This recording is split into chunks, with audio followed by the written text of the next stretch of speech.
Hello candidates, I am going to dictate you a passage from Progressive magazine. So please get ready for the dictation. The dictation will start after 15 seconds.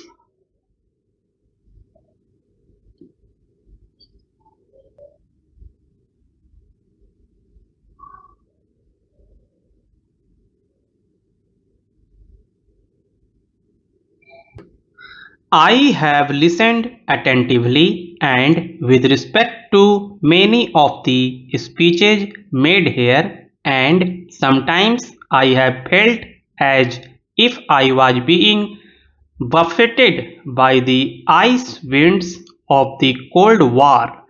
Coming from a warm country, I have severed occasionally at these cold blasts. Speaking here in this assembly chamber, an old memory comes back to me. In the fateful summer of 1938, I was a visitor at a meeting of the League of Nations in Geneva. Hitler was advancing then and holding out threats of war. There was mobilization in many parts of Europe, and the tramp of armed men was being heard. Even so, the League of Nations appeared to be unconcerned and discussed all manner of subjects except the most vital subject of the day. The war had not started then. A year later, it descended upon the world with all its thunder and destructive fury. After many years of carnage, the war ended and a new age was ushered in by the terrible experience of Hiroshima and Nagasaki.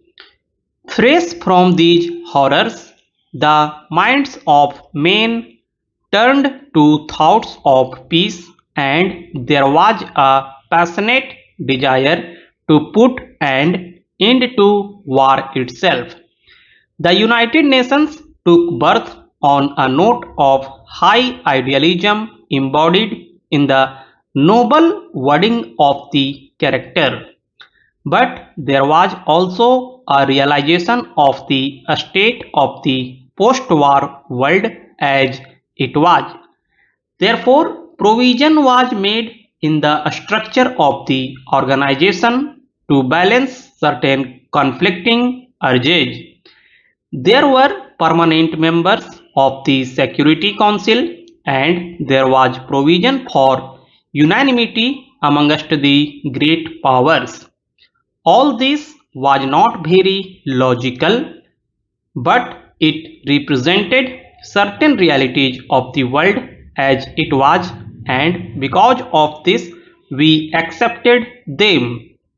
At that time, large areas in Asia and even more so in Africa were not represented in the United Nations, and they were under colonial domination.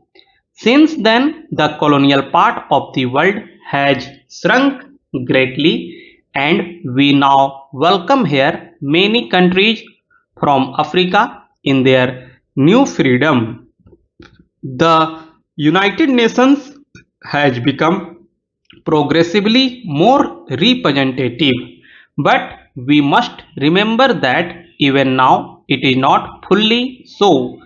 Colonialism still has its strong foothold in some parts of the world, and racialism are still prevalent, especially in Africa. The United Nations has often been criticized for its structure and for some of its activities. The structure of the United Nations when it started was weighted in favor of Europe and the Americans.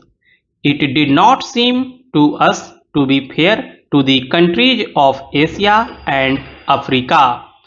But we appreciated the difficulties of the situation and did not press for any changes. With the growth of the United Nations and more countries coming in, its structure today has become still more unbalanced.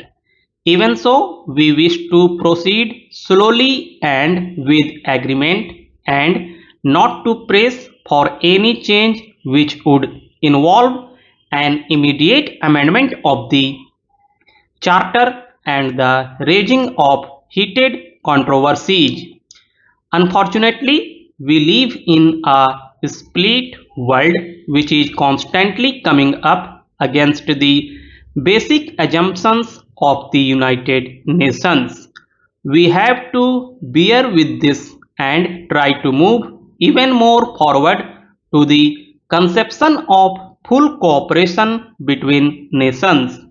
That cooperation does not and must not mean any domination of one country by another, any coercion or compulsion forcing a country to line up with another country. Each country has something to give and something to take from others. The moment coercion is exerted on a country, not only is its freedom impaired but its growth suffers. We have to acknowledge that there is great diversity in the world and that this variety is good and is to be encouraged so that each country may grow and its creative impulse might have full play in accordance with its own genius. Hundreds and thousands of years of history have conditioned us in our respective countries, and our roots go deep down into the soil. If these roots are pulled out, we wither. If these roots remain strong and we allow the winds from four quarters to blow in upon us, they will yield branch, flower, and fruit. Many of the speakers from this forum have surveyed the world scene and spoken on a variety of problems. I would like to concentrate on what I consider the basic problem of all. My mind is naturally filled with problems of my own country and our passionate desire to develop and to put an end to the poverty and low standards of living which have been a curse to hundreds of millions of our people. To that end, we are laboring, as indeed other underdeveloped countries are doing. Even so, there is something else which we consider is of greater importance. That is a peace. Without peace, all our dreams vanish and are reduced to ashes. The Charter of the United Nations declares our determination to save succeeding generations from the scourge of war and to reaffirm faith in fundamental human rights.